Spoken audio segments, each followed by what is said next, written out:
Añoranzas de electricistas, de Víctor Manuel Sánchez. La historia de los electricistas nos permite encontrar una trayectoria política de su presente.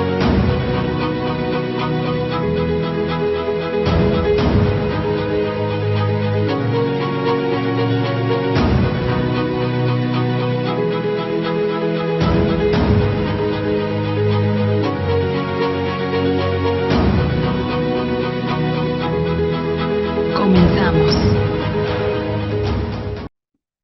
Buenos días. El último día del mes de julio que se ha terminado. Va muy rápido. Este mes se me pasó muy rápido. Apenas hace un mes estábamos abochornados de calor y ahora la lluvia está torrencial. Hay zonas donde se están inundando algunas calles y bueno, ya se acabó julio, empieza agosto muy pronto y en fin, en otra añoranza de electricistas, saludamos a todos ustedes, hombres, mujeres y niños, compañeros de edad que nos escuchen, que pongan atención a la historia del Sindicato Mexicano de Electricistas. Les agradecemos. Al igual que al equipo de Radio ESME, al compañero Iván, que normalmente es quien nos atiende, aunque he de reconocer que algunas veces, hace años, la jefa nos llegó a producir, se dice, creo, o nos llegó a cabinear. Desde cabina controlaba y lanzaba las añoranzas al espacio cibernético. Pues gracias a ellos, al equipo de Radio ESME. Hoy continuamos con la elección del comité ejecutivo del ESME en el mes de septiembre. Les he dicho que cada 3 meses se elegía un nuevo comité ejecutivo y por lo que vimos en el acta que leímos la vez pasada, había algunas comisiones, el tesorero y la comisión de Hacienda. Entonces,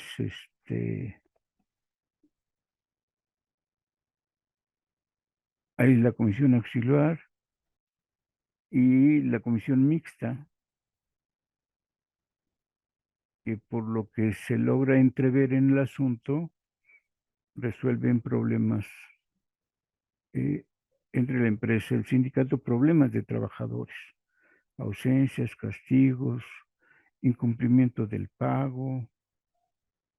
Y hemos insistido también en que 1915 es el año fundamental de la Revolución Mexicana. El gran intento por un mecanismo llamado Convención de Aguascalientes, donde todas las fuerzas revolucionarias, los ejércitos que estaban en plena guerra civil, se iban a poner de acuerdo para tener una propuesta de organización, propiamente una constitución donde se fijaran las grandes aspiraciones, los ordenamientos y el futuro de país que se deseaba. Es el año fundamental de la Convención de Aguascalientes, que fracasa por retirarse Carranza o traicionar el acuerdo previo. Yo le llamo traicionar. No se llega al acuerdo y se desata a partir de eso. Entonces una intensa guerra entre las fuerzas revolucionarias que hemos comentado que estaban divididas en los ejércitos de Carranza, comandados básicamente por Obregón, y el ejército de la División del Norte de Villa y el ejército liberador del sur de Emiliano Zapata.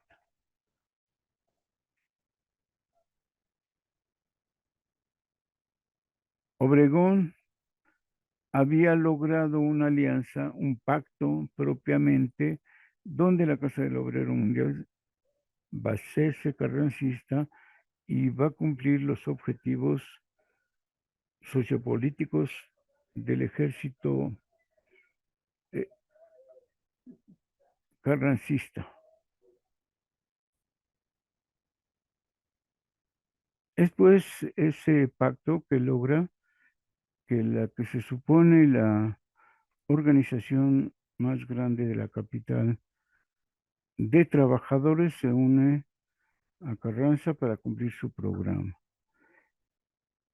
En cada lugar, cada zona, cada región o estado que controlan los carrancistas, los de la Casa del Obrero Mundial van a hacer proselitismo para fundar casas del obrero en esas regiones,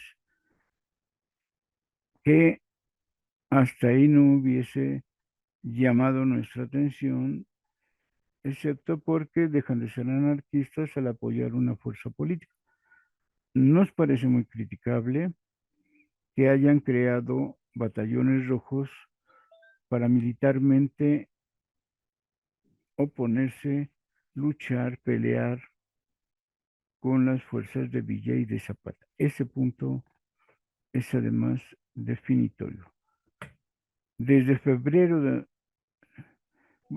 bueno, yo diría desde antes, eh, cuando miembros de la Casa del Obrero Mundial aceptan ser jefes, aceptan ser funcionarios del Departamento del Trabajo, dejaron de ser anarquistas.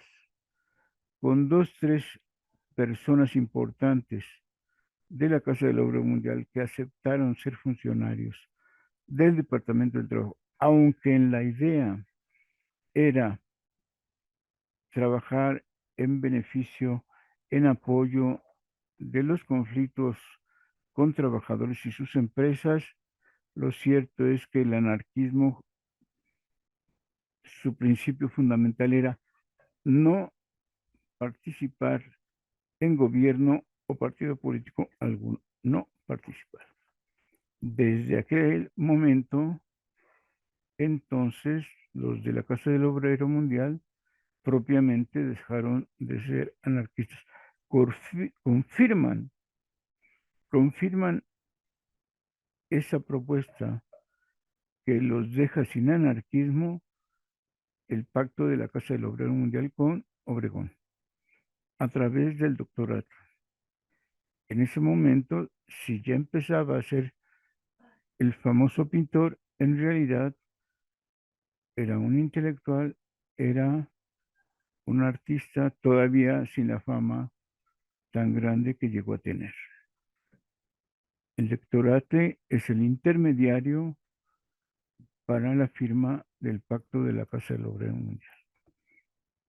Es el año, insisto, 1915, donde al término, bueno, a mitad del año propiamente, Obregón logra la derrota, de la División del Norte en Celaya, donde en una de sus batallas, por cierto, Obregón pierde el brazo.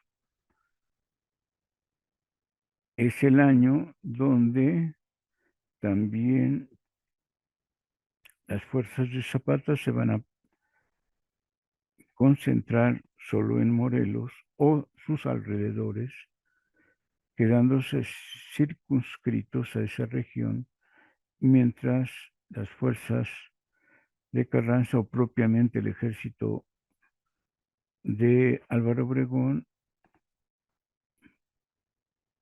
va obteniendo terreno en todas las ciudades principales, en los puertos, en las zonas económicas importantes. se aclare el panorama para fin de año de 1915, es notoria la derrota de Villa, que era el ejército más importante, más fuerte, más organizado, con mayor capacidad. Todo se debe a que enero, febrero y marzo de 1915, estas fuerzas no combaten ni persiguen hasta Veracruz a Carranza, que podían haberlo derrotado ahí. Pero bueno, eso no sucedió. El famoso proyecto de la Convención de Aguascalientes, que era la mejor idea realmente para solventar las cuestiones políticas y militares, no sucedió. Y Carranza convoca a fin del año de 1915 a elecciones para constituir un Congreso Constituyente que finalmente se va a realizar a fines del año y principios de 1916 en Querétaro. Entonces, durante todo este 1915, Carranza y Obregón, yo digo que principalmente Obregón, Álvaro Obregón, va a estar realizando algunas acciones eh, en pro, en favor, en beneficio de trabajadores agrícolas como industriales.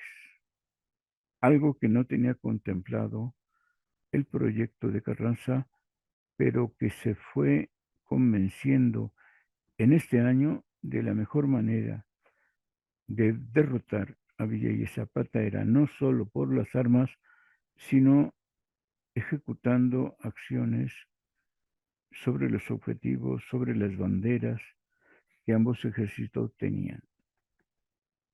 Por eso, insisto, el pacto de la Casa del Obrero Mundial. En beneficio, sí, de las fuerzas carrancistas y en perjuicio de el anarquismo que desde entonces, respecto a la Casa del Obrero Mundial y sus dirigentes, murió, ¿no? Entonces, también lo hemos estado insistiendo, 1915 es el año fundamental para el Sindicato Mexicano de Electricistas.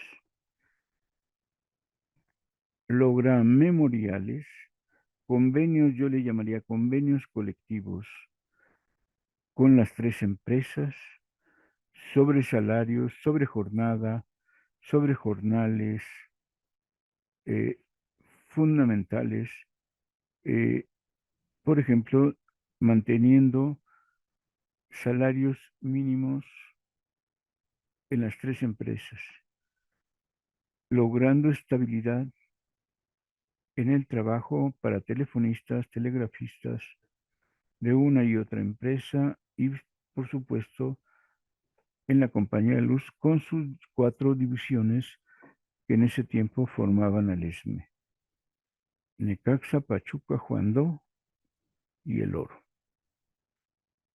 Convenios. La estructura sindical, discuten en cada asamblea los estatutos y antes que publicar, que nunca los conocimos, ejemplares de esos estatutos los iban practicando constantemente. Entonces, como en esta acta que estamos leyendo de septiembre de 1915, ahí mismo nos va señalando lo que son los estatutos. Por ejemplo, de que son asambleas semanales cada 8 días y esas eran las asambleas ordinarias. Que sepamos, hasta 1933 hubo asambleas semanales. Si uno lo piensa así,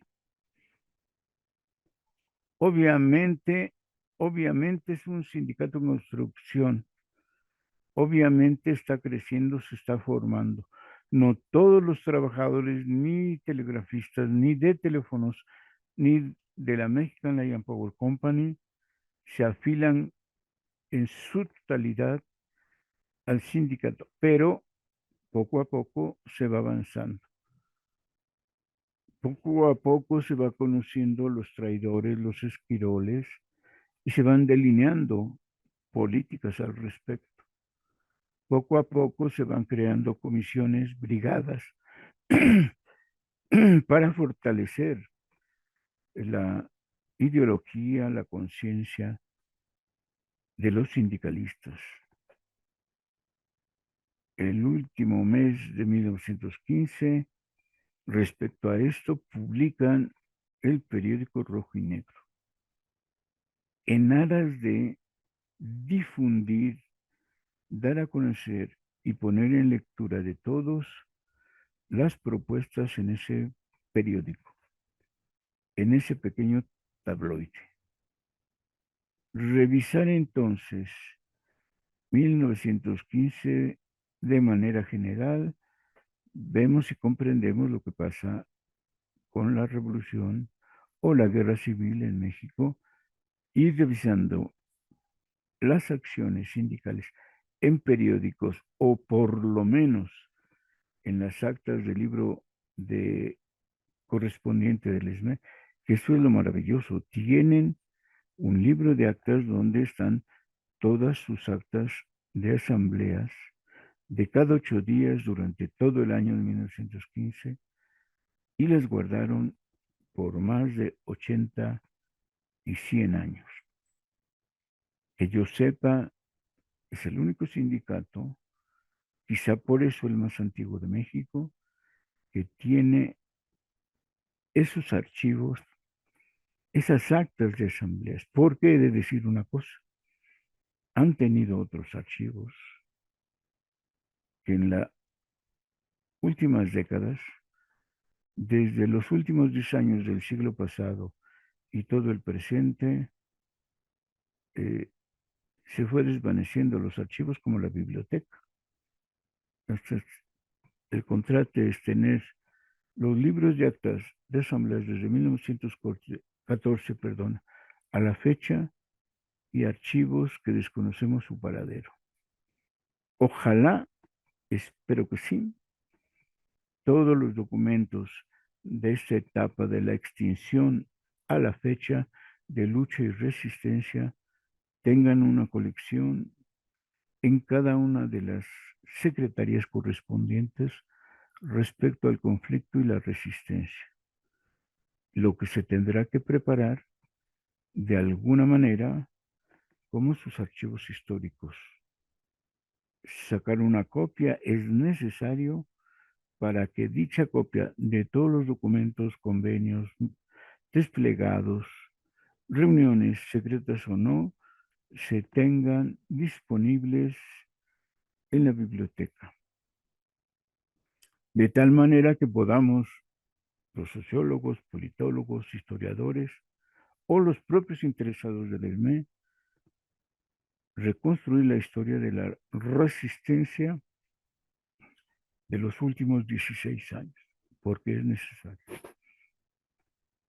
Y en ese sentido, que quede abierta la historia reciente del ESME en la biblioteca. Si se quiere formar un archivo especial de la historia reciente contemporánea del ESME, nada mejor que también se tenga una sección aparte en la biblioteca, que además tenga la costumbre de enriquecerla poco a poco. Supe de un compañero que durante unos de estos momentos donde se ha abierto 2, 3 veces o reinaugurado la biblioteca, presentaron una colección de todas las noticias que habían aparecido, creo que en la jornada. Es un buen archivo que debe tenerse ahí, que debe fomentarse, que debe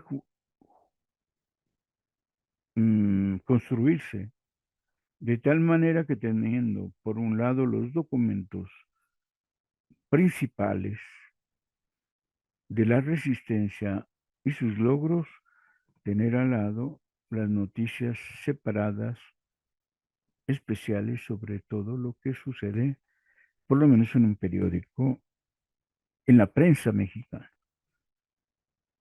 Bueno, entonces, el otro aspecto que he insistido, que ojalá lo logren, que piensen, que se imaginen con todo el poder de su mente las condiciones sociales que se vivía en 1915. Una inflación provocada por la guerra que no podría abastecer de todos los alimentos, de todos los, eh, de toda la canasta básica que pudiera sentirse. Tanto la guerra provocaba inflación como bodegueros guardaban en almacenes, en sus bodegas, los artículos de primera necesidad, de tal manera que subieran los precios y los ponían disponibles a su antojo. Inflación peligrosa. Salarios que hemos comentado, según el ejército que llegara a la capital, dominaba por unos meses, por un mes, por 4 semanas, por 6, y los billetes o la moneda que circulaba era de esa fuerza. Si llegaba Villa, billetes villistas. Si llegaba Zapatas, zapatistas. Si eran los carrancistas, esas sábanas se llamaban así los billetes de Carranza.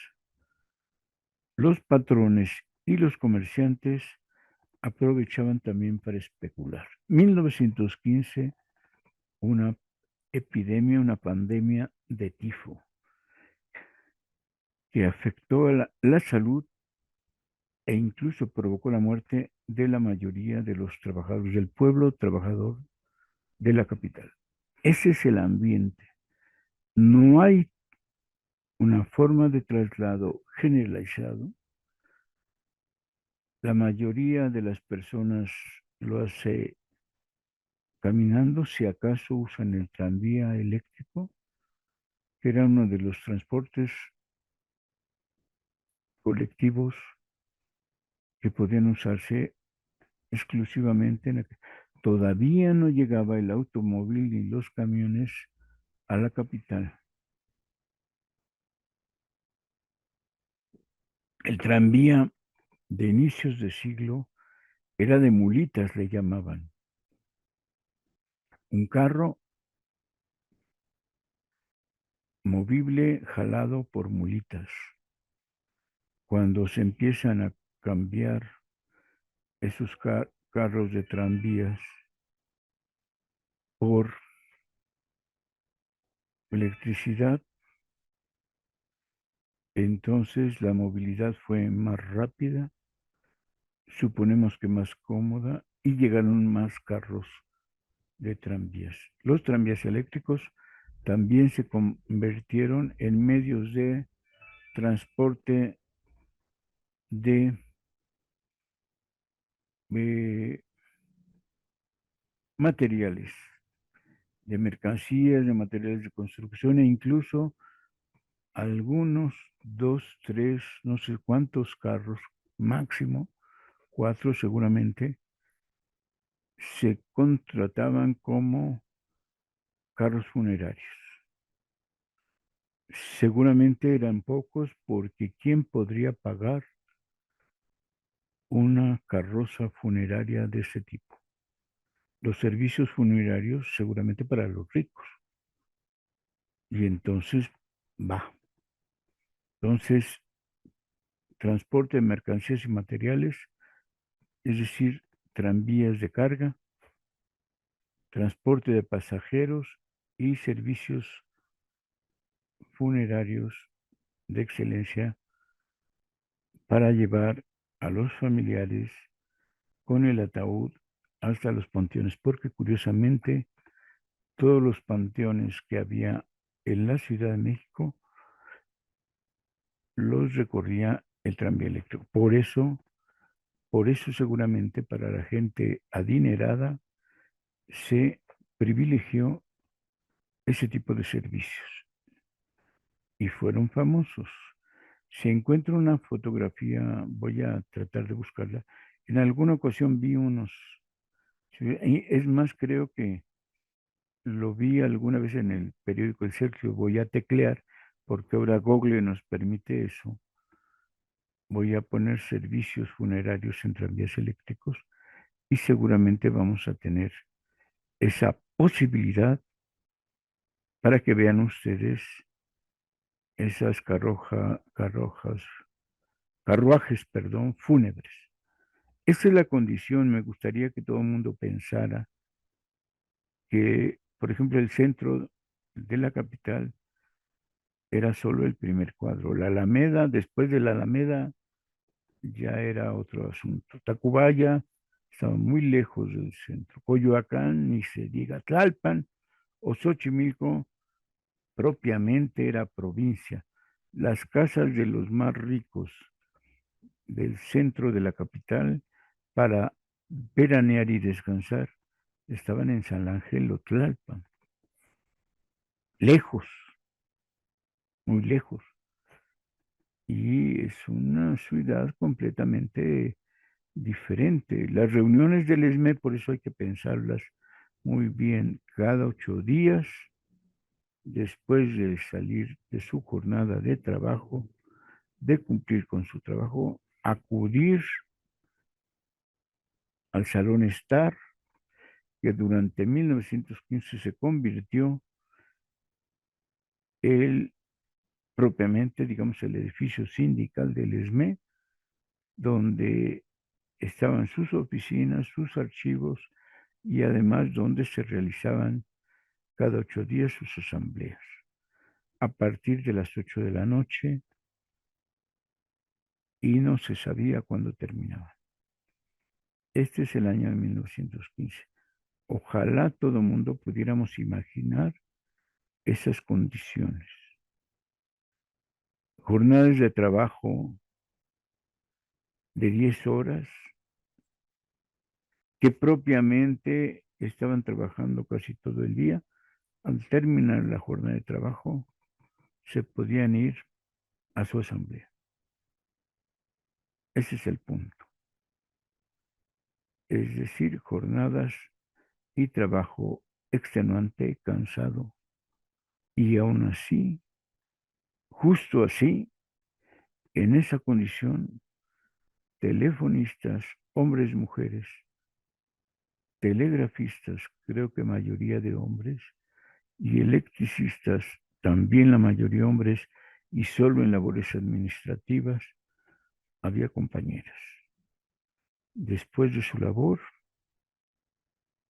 cada semana iban a su asamblea a conocer la problemática de todos y cada uno de ellos y encontrar soluciones con comisiones de trabajo para poder salir avante. Es 1915 el año de consolidación del ESME en su ideología, en su conciencia de clase, en su organización y estructura sindical, en su organización política, sindical, para atender, como diría años después, los 4 frentes: el frente interior,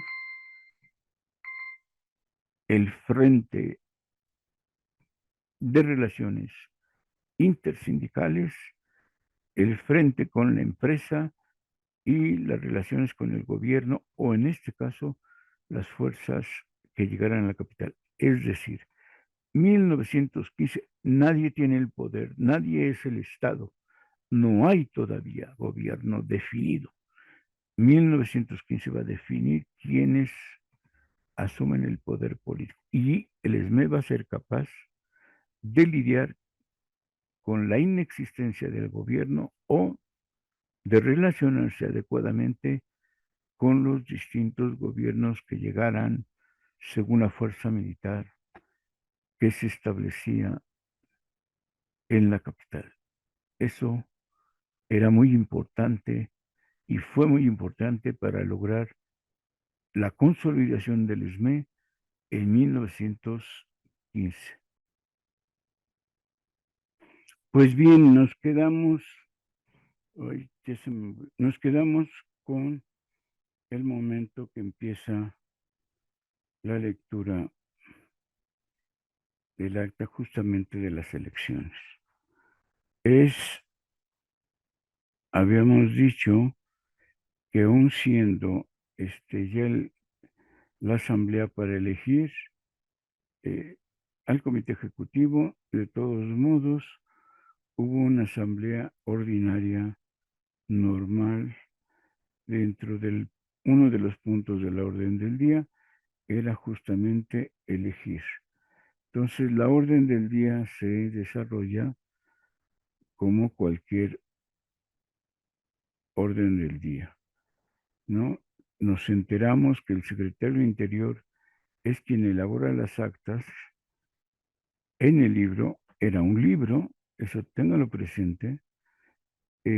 Durante 1915 va a haber el primer libro de actas, el segundo y el 2A, creo que se va a iniciar el tercer libro. Como eran las asambleas cada 8 días, por supuesto, había muchas actas. Entonces transcurren los puntos de leer la correspondencia. La correspondencia significaba donde todo el mundo escribía cuestiones o problemas que les aquejaban, casos de trabajo como correspondencia, sí, con otras organizaciones o asuntos eh, externos. Pero la correspondencia probablemente trataba más de asuntos o problemas de trabajo que se iban resolviendo poco a poco. Entonces, después de pasar la lectura de estatutos, después de darle salida a las distintas cuestiones que se plantean en la correspondencia, se procedió a verificar la elección del comité ejecutivo y dice el acta incluyendo el tesorero. El resultado de las elecciones que se efectuaron en votación económica fue como a continuación se expresa. Fíjense. Este punto no nos indica si fue con urnas. Parece que no. Votación económica con los que estaban presentes. Tampoco fue secreta, porque no se menciona, y tampoco se indica por lo mismo que solo estuvieran presentes los miembros es decir, si había compañeros de otras organizaciones, no lo sacaron. Entonces, el secretario general fue electo por mayoría absoluta, Carlos But. Es decir, los compañeros presentes votaron y algunos votos o de abstención o en contra, pero la mayoría absoluta por Carlos But. No nos dice si hubo más candidatos. Pudo haber sido, pero no está escrito en el acta. Y es de llamar la atención que por el apellido, ha de haber sido Charles Booth, apellido extranjero. Aunque en México ya no le dijeron Charles, sino Carlos. Es importante decir esto porque significa que extranjeros, trabajadores extranjeros, técnicos profesionales o incluso probablemente ingenieros, empleados de confianza e incluso jefes fueron miembros del ESNA. Eso es muy importante. Como ahora andan diciendo, la discriminación a la inversa no existió. Extranjeros, ingenieros, técnicos profesionales fueron aceptados en el ESNA. Yo considero que precisamente al unirse extranjeros al proceso de organización le dio más fuerza y confianza a todo mundo, hasta los jefes, al ser considerados sin poder real en la administración de la empresa, fueron parte de la organización sindical. Aportaron, si la tenían, su experiencia de otros países. El tesorero se nombra José Valdés Lamy. Lamy, otro extranjero, seguramente francés, podría ser. Podría ser de Canadá. José Valdés Lamy. O podría ser mexicano, pero el segundo apellido, incluso podría ser ingeniero. Electo por mayoría absoluta, al igual que el secretario general, ambos, la mayoría, el 85%, el 90%, votaron por el secretario general Booth y por el tesorero Valdés Lamy, por mayoría absoluta. La votación del secretario del Interior por aclamación fue Carlos de la Peña. Increíble esta votación. O sea, es diferente de mayoría absoluta. Es muy interesante. Sí nos gustaría saber cuántos compañeros estaban en el salón estar. Por aclamación. Todo mundo de los presentes se paró a aplaudir y a decir, sí, secretario del Interior Carlos de la Peña.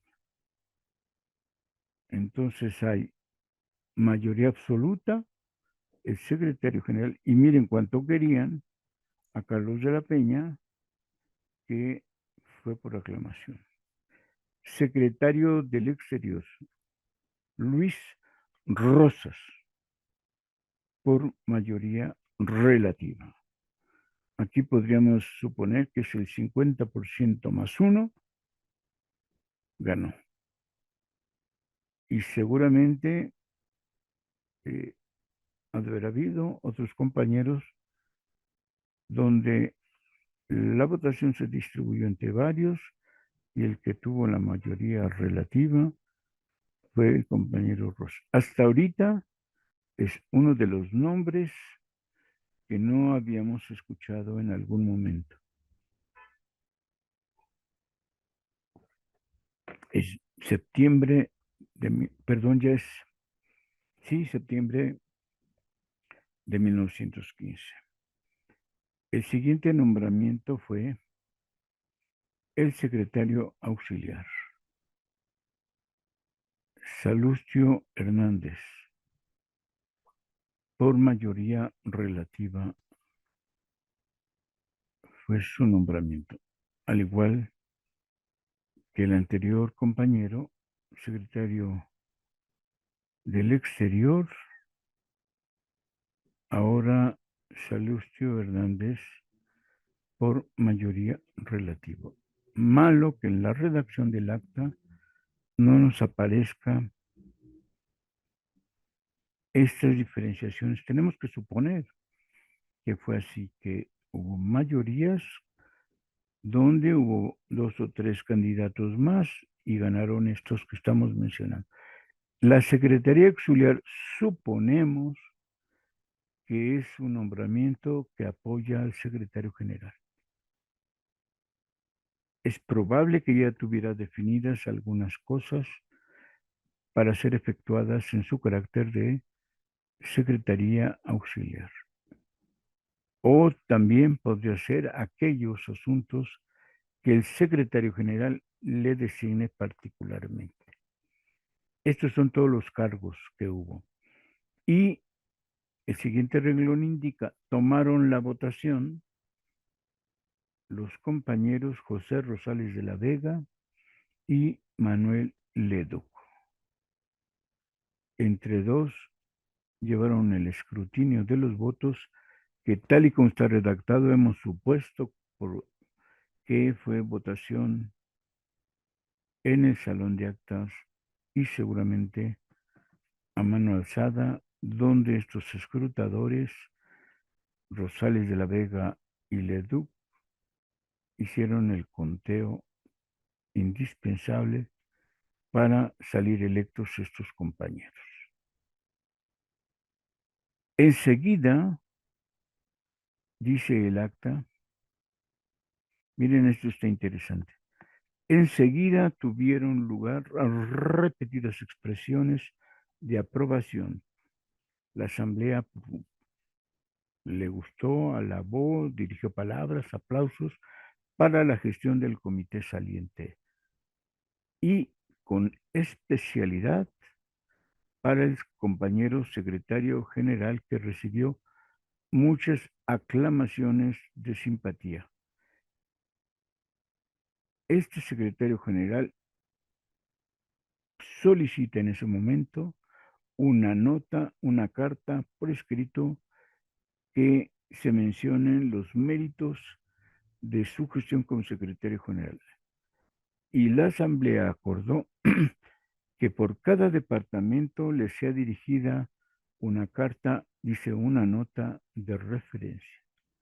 Entonces, se va a convocar a que en cada departamento se nombre un responsable que elabore la carta y una de dos, o la firman todos o se va a poner en su carácter de representantes de este departamento de líneas, de este departamento de cables subterráneos, los méritos de Ernesto Velasco. Supongo yo que también el comité como tal le va a entregar una carta de este tipo. Supongo yo, no lo dice, pero es el momento en que Ernesto Velasco se va a ir de viaje al extranjero porque deseaba probar si podía contratarlo en Estados Unidos y trabajar allá. Entonces, seguramente también la carta se la ha de haber solicitado a la empresa para que en su calidad de trabajador y de ingeniero para la compañía de luz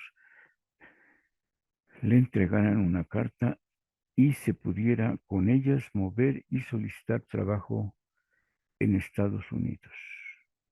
Y ya que estoy contando esta anécdota, he de decirles que justo para julio de 1916, Ernesto Velasco regresa y solicita que eh, se le reincorpore su trabajo y la coincidencia es que a su llegada de nueva cuenta del extranjero, lo van a volver de nueva cuenta secretario general. Bueno, ya sabrán para qué. O saquen sus conclusiones. Dice el acta, no hallándose presente el compañero But, nuevo secretario general del sindicato, el compañero de la Peña, en representación del mismo compañero But, y como secretario de Interior electo, declaró instalado el nuevo comité que tomó posesión a las 11:50 de la noche, a 10 para las 12. De nueva cuenta, fue una asamblea de 4 horas donde nadie criticó, chistó, sino todo mundo logra aguantar 4 horas de asamblea, 4 horas de debate, 4 horas de votación, con la mejor preocupación y atención de los asuntos. Enseguida, dice el acta, se levanta la sesión. Firmaron esta acta el presidente de los debates, Carlos de la Peña Gil, y el secretario del Interior saliente, José Rosales de la Vega. Estas fueron las elecciones de septiembre que tuvieron que sucederse 3 asambleas para lograr definir en esta última al nuevo comité ejecutivo del Sindicato Mexicano de Electricistas. Cada 3 meses se elegía el comité. La propuesta es de no crear una burocracia, por un lado, y por otro, gente que se apersonara, que se apropiara del cargo, de alguno de los cargos, porque no era solo la elección del secretario general, sino de todo el comité. Un comité que, como hemos visto, era pequeño. Asambleas cada 8 días resolvían los asuntos con comisionados o brigadas y un comité cada 3 meses, elecciones del mismo. Solo para curiosidad, vamos a leer la siguiente acta, que dice así: en la Ciudad de México, a los 8 días del mes de septiembre de 1915, el Sindicato Mexicano de Electricistas verificó su sesión reglamentaria bajo la siguiente orden del día. Les comento, les digo, les recalco que normalmente así eran las órdenes del día cada 8 días de las asambleas ordinarias. Punto número 1, lectura del acta anterior. Punto número 2, lectura de correspondencia, o sea, de los diversos asuntos para resolverse. Todo mundo, si quería proponer algo, si se deseaba solicitar, escribía una carta, escribía por escrito su asunto, su tema, su problema. Y tenía que estar presente en la asamblea para que se acordase o determinada alguna cuestión. Tercer punto de esas órdenes del día: informe de comisiones. Si la asamblea había nombrado alguna comisión sobre un tema, o si el propio comité había enviado a un compañero secretario para resolver o plantear algo, en el punto 3 era informe de comisiones, que se convertían a la vez informe y acuerdos. El punto número 4, que hemos dicho que era muy llamativo: estatutos. Todas las asambleas de 1915, el punto era estatutos. Y nuestra llamada de atención es que nunca pusieron la redacción íntegra de los artículos que se discutían, que se aclaraban, que se rectificaban, para saber cómo eran esos estatutos. Nunca hay una redacción completa de los artículos que se proponían y aceptaban. Último punto de la orden del día: proposiciones generales. Obviamente entendemos todos que son todos los asuntos generales del interior, del exterior, de las divisiones, lo que hubiera, se trataba aquí, de igual manera, para acordar cómo resolverse. Es muy claro estos asuntos, estos 6 puntos que se trataban cada 8 días en ese orden. Y, insisto, siempre hubo propuestas de estatutos, análisis de estatutos y acuerdos. Obviamente, si no había modificación de la propuesta, quedaban tal cual. Si se corregían, si se desechaban, Si se hace otra redacción, no estamos enterados. Pero estas órdenes, esta orden del día era la que normalmente se aceptaba a discusión cada 8 días. Entonces, esta era la orden del día. Dice el acta, la sesión de principio a las 8:20 p.m. con la presidencia del compañero Morones. De nueva cuenta, otra cosa que nos llama la atención. Ha habido compañeros que dicen que Morones nunca fue, o desdeñan o hacen a un lado la presencia de Luis N. Morones como miembro del sindicato. No es cierto. Sí, Morones sí fue miembro del ESME desde el surgimiento hasta 1917. Hacia el año del 17 llegó a ser secretario del Interior. Recordemos que en febrero de 1915 la Asamblea no nombra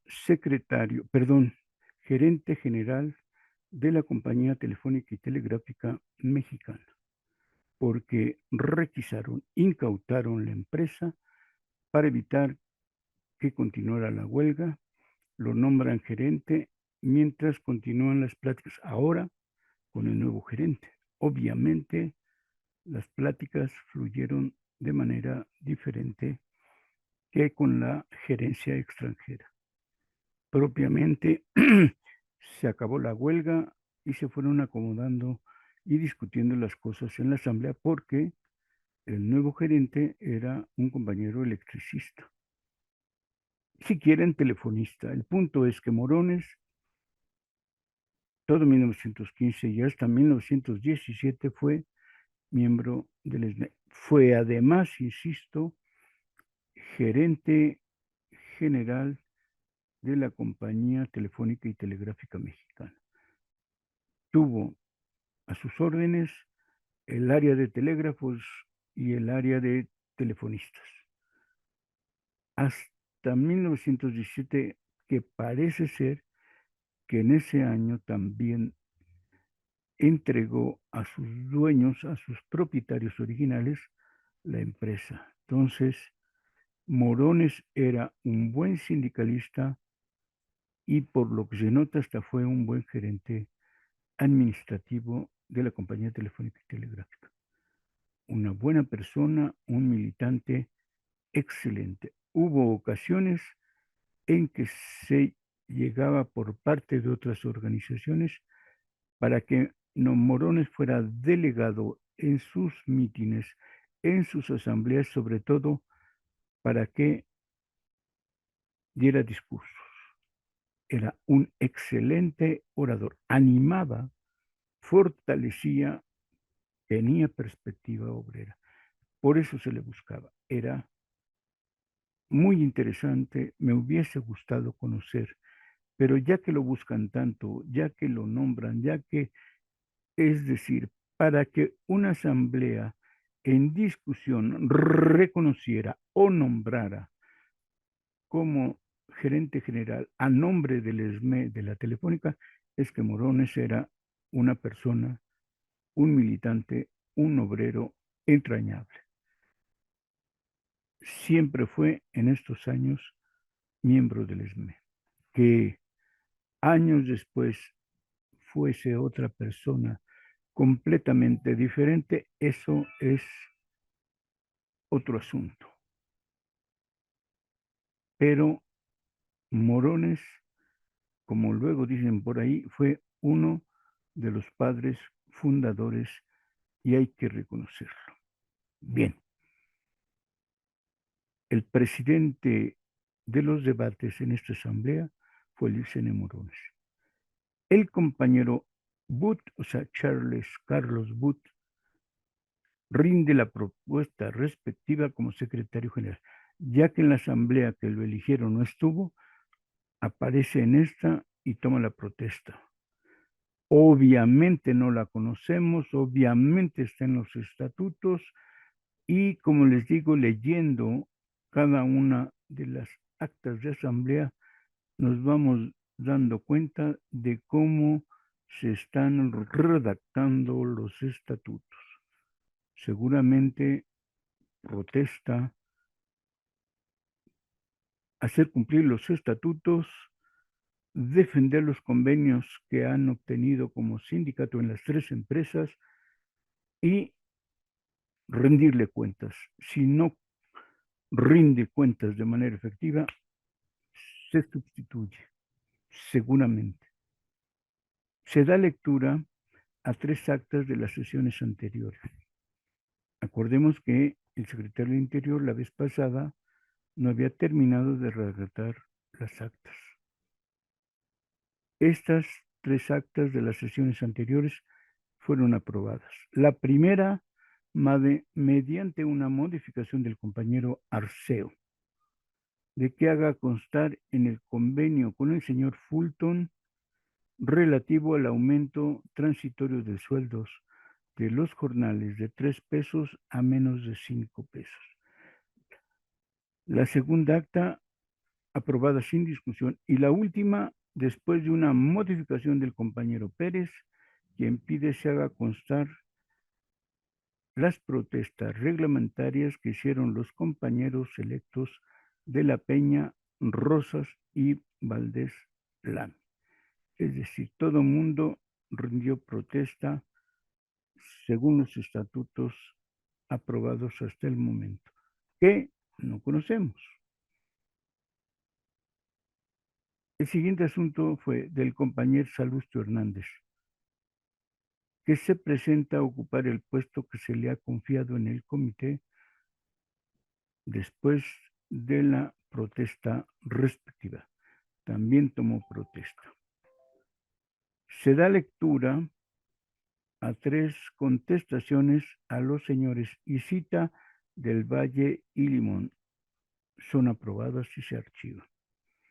No nos dicen el contenido. Enseguida se da lectura a una carta de los compañeros del Sindicato de Empleados de Comercio, en la cual, fíjense, se hace responsable al compañero Ernesto Velasco de la disolución de la Unión de Empleados y Obreros de la Compañía de Tranvías. Se ha de haber hecho el alboroto. Bueno, dice el acta, la asamblea determina se posponga para ser discutida una vez terminada la orden del día. Es decir, como digo, se armó la bronca, se armó el debate, todo el mundo ha de haber querido opinar, pero el presidente propuso, mientras no esté el compañero Velasco, no se discute, o por lo menos se discute después de todos los puntos. Carta de los compañeros de la sección El Oro pidiendo su reubicación para trabajar en esta ciudad según se arregló con el señor Reynolds. Es decir, compañeros de El Oro han negociado ya con este jefe Reynolds y se les puede dar la ubicación. Dice, de acuerdo, la H Asamblea es informada de que prometió, es decir, el señor Reynolds, prometió dirigirse al señor Zelinsky a fin de que cambie de actitud con los compañeros de esa sección, y con esto se da por terminado el punto. Es decir, el señor Zelinsky del Oro está tratando muy mal a los trabajadores en El Oro. Y parece ser, por cómo termina la carta, que este punto les llevó un buen rato de la asamblea. Sobre una carta, continúa el acta, sobre una carta del compañero Luis Gutiérrez, en la que dice haber pedido permiso para retirarse temporalmente de su empleo y que a su regreso este empleo estaba ocupado por otra persona. No encontrándose presente el interesado, se acordó citarle para la próxima asamblea a fin de tratar en ella el asunto de referencia. Es lo que decimos, uno pide, acá, precisa, plantea por escrito, pero tiene que estar presente en la asamblea para argumentar, profundizar o dar detalles de la petición. No está, será la siguiente asamblea. A continuación se da lectura a una carta de varios compañeros de tranvías, dice miembros de este sindicato, quejándose de no haberles sido aumentados sus sueldos de acuerdo con el convenio respectivo. Se acordó que, siendo empleadas de tranvías, no ha lugar a su solicitud, pero también se acuerda escribir al compañero Connolly para que se gestione el aumento que les corresponda. Fíjense, esto nos quiere decir que dentro del ESME en esos años hubo tranviarios afiliados al sindicato, pero en estricto orden, en estricto convenio de cada cual, lo que se acordaba en los convenios que se lograban en compañía de luz o en las telefónicas no a, a, alcanzaban a cubrir los aspectos de tranvías. Sabiendo un eso, nombran a un compañero para que intente, para que gestione un aumento que les pueda corresponder. Este asunto de la afiliación o de la presencia de tranvías, ya sea en algunos centros de trabajo, en algunas oficinas o siendo miembros del ESME, se terminó confundiendo, teniendo problemáticas y resolviéndose cosas durante mucho tiempo hasta el convenio de 1934-33, donde se definen las cosas de quiénes sí son empleados de la compañía o trabajadores de la compañía de tranvías y quienes pertenecen a compañía de luz. Pero desde esta fecha hasta los 30, este tipo de problemas estuvieron presentes. No habiendo sido aumentado su sueldo a los compañeros Connolly, Spellner y el señor Crick, se acuerda que los compañeros Arceo y Sánchez gestionen ante el señor Reynolds el aumento a que tienen derecho. Ya los habíamos mencionado, ya habíamos dicho que estaban dentro del convenio con Compañía de Luz y que tienen que volver a tratar que les aumenten el sueldo a partir del convenio citado. El compañero Salustio Hernández solicita por enfermedad licencia para retirarse por 3 semanas del puesto de secretario auxiliar. Miren nada más, acaba de llegar y solicita, o sea, no duró ni una semana en el puesto, pero está enfermo, no renuncia al puesto, quiere un tiempo para curarse lo suficiente y volver al asunto. La asamblea concede la licencia y el compañero Contreras es designado para sucederle durante esa ausencia. Contreras pasa a la plataforma a ocupar el puesto vacante, habiendo hecho la protesta reglamentaria, es decir, se va ausente unas semanas y Contreras rápidamente es nombrado su sustituto hasta que regrese Salustio Hernández. Son aprobadas 2 contestaciones a los compañeros del campamento 110 y el compañero Peña dice que pasa a firma. El compañero Arceo, comisionado para recabar antecedentes del compañero Ángel M. Mendoza, quien solicitó le fuera extendida una constancia de haber pertenecido a la sección El Oro, informa de haber hablado con el señor Aguilar y siendo estos favorables, la Asamblea determina que el secretario del Interior extienda la constancia de referencia. Seguramente esto ya supimos, le han de ver sus constancias de referencia aprobatorias por su gestión a el ex secretario general Ernesto Velasco. El compañero Valdés Lamy, parte integrante de la comisión nombrada para hacer valer la acusación contra el señor Juan Tesorero, pone en conocimiento de la Asamblea que los compañeros del Departamento de Conexiones firmaron una carta pidiendo la destitución, pero que no tienen concretos que hacen de ella. El compañero Wood, es decir, el secretario general, informa que el señor Reynolds intentó nombrar al señor McKendry,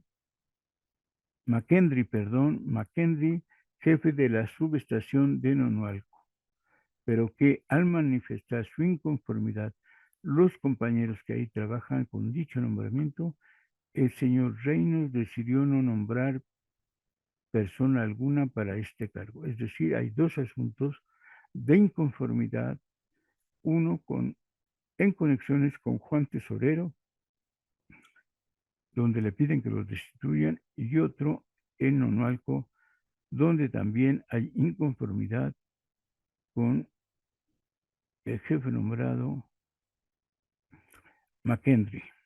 Se resuelven satisfactoriamente.